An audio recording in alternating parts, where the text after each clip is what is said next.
12 शोकप्रस्ताव असल्यामुळे ते प्रिंट जी माझ्या हातात आलेली ती प्रिंट अत्यंत बारीक फॉन्टमध्ये होती आणि थोडी अस्पष्ट होती।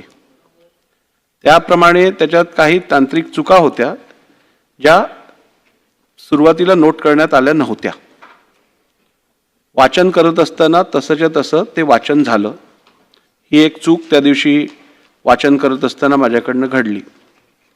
परंतु गेली 4 वर्ष 4.5 वर्ष मी या सभागृहात अध्यक्ष म्हणून काम करत आहे तुमच्या सगळ्यांच्या सहकार्यातनं, आणि ते काम करत असताना मी अनेक भाषणं ही मराठीत केली आहेत, अनेक शोकप्रस्ताव मराठीत मांडलेले आहेत। या सभागृहाचं संपूर्ण प्रोसिडिंग नियम असतील अथवा सभागृहाची कार्यपद्धती असेल ही संपूर्ण आपण मराठीत भाषेतनंच हाताळली आहे। जेवढा अभिमान मराठी भाषेबद्दल या सभागृहातील प्रत्येक सदस्याला आहे आणि राज्यातील प्रत्येक व्यक्तीला आहे त्याच्यापेक्षा अधिक किंवा तेवढाच अभिमान मला मराठी भाषेबद्दल आहे।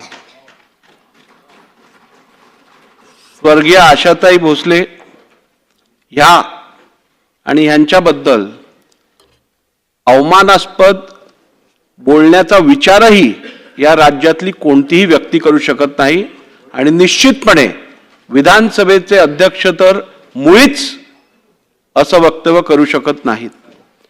जे घडलं ते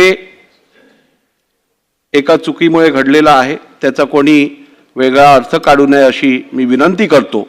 आणि तरीही त्या भाषणाच्या वाचनाच्या वेळेला जर का राज्यातील किंवा सभागृहातील कुठच्याही व्यक्तीचे सदस्याचे इकडे मन दुखलं असेल तर मी मनापासून दिलगिरी व्यक्त करतो।